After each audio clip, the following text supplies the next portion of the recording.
ஆன்மீக நண்பர்கள் அனைவருக்கும் அன்பு கலந்த வணக்கங்கள்.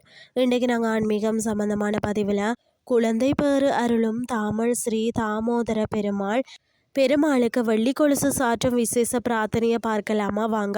காஞ்சிபுரம் அருகே அமைந்திருக்கக்கூடிய 1000 ஆண்டுகள் பழமையான தாமல் ஸ்ரீ தாமோதர பெருமாள் திருக்கோயில் குழந்தை பாக்கியம் தரும் அதி அற்புத பிரார்த்தனை தலமாக விளங்குகிறது.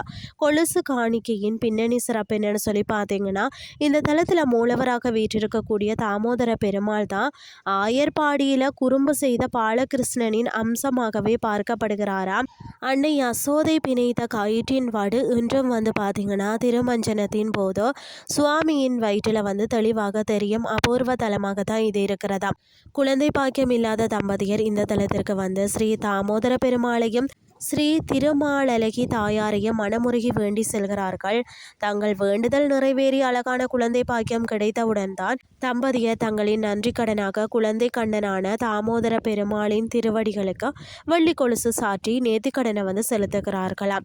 தன் திருவடிகளில் கொலுசு சத்தம் கேட்க விரும்பி பக்தர்களின் இல்லங்களில் குழந்தைகள் நடமாடும் கொலுசு சத்தத்தை அருளக்கூடிய அபூர்வ பெருமாளாக தான் இவர் இருக்கிறார். குழந்தை பாக்கியத்திற்காக எங்கும் தம்பதியர் இந்த தலத்திற்கு சென்று தாமோதர பெருமாளை தரிசித்து நன்மைகளை பெற்றுக்கொள்ளுங்கள் என்று சொல்லி கூறிக்கொண்டு இன்றைய ஆன்மீகம் சார்ந்த பதிவை நிறைவு செய்து கொள்கிறேன். இதே மாதிரி மற்றொரு ஆன்மீகம் சார்ந்த பதிவோடு உங்களை சந்திக்கிறேன். நன்றி.